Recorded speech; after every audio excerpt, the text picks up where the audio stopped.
நாங்கள் PGP agriculture sciences காலேஜில் final year படிச்சுட்ருக்கோம். இப்போ நாங்கள் எங்களோட ராவே ப்ரோக்ராம்காக பாண்டமங்கலம் கிராமத்துக்கு வந்திருக்கோம். இங்கே பனானா ஃபீல்டில் வந்துட்டு இலைகள் எல்லாம் ஓட்டையாக இருக்குது அப்படின்னு சொன்னாங்க. அது இந்த மாதிரி இருக்குதுன்னு சொல்லியிருக்காங்க. இது எதனால் வருது அப்படின்னா பேக்வாம் அப்படிங்கிற ஒரு பூச்சினால் வருது.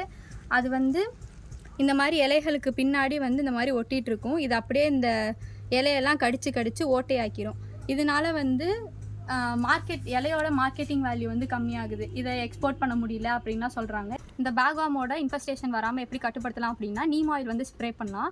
நீம் ஆயில் ஸ்ப்ரே எப்படி அந்த சொல்யூஷன் எப்படி ப்ரிப்பேர் பண்ணோம் அப்படின்னா 1 லிட்டர் தண்ணியில் 2.5 ml நீம் ஆயிலை வந்து நம்ம கடையில் வாங்கின பியூரான நீம் ஆயிலை வந்து கலந்து நல்லா கலக்கிட்டு ஸ்ப்ரே பண்ணலாம். அந்த நம்ம ஸ்ப்ரே பண்ணுற நீம் ஆயிலில் ஆன்டிஃபீடல் ஆக்டிவிட்டி இருக்கிறதுனால நம்ம இந்த பூச்சி மேலே ஸ்ப்ரே பண்ணும்போது அது வந்து அது சாப்பிடாமல் அப்படியே கீழே விழுந்துடும். ஸோ இதுலேருந்து நம்மளோட அந்த மாதிரி இன்ஃபெஸ்டேஷன் வராமல் நம்ம வந்து கட்டுப்படுத்தலாம்.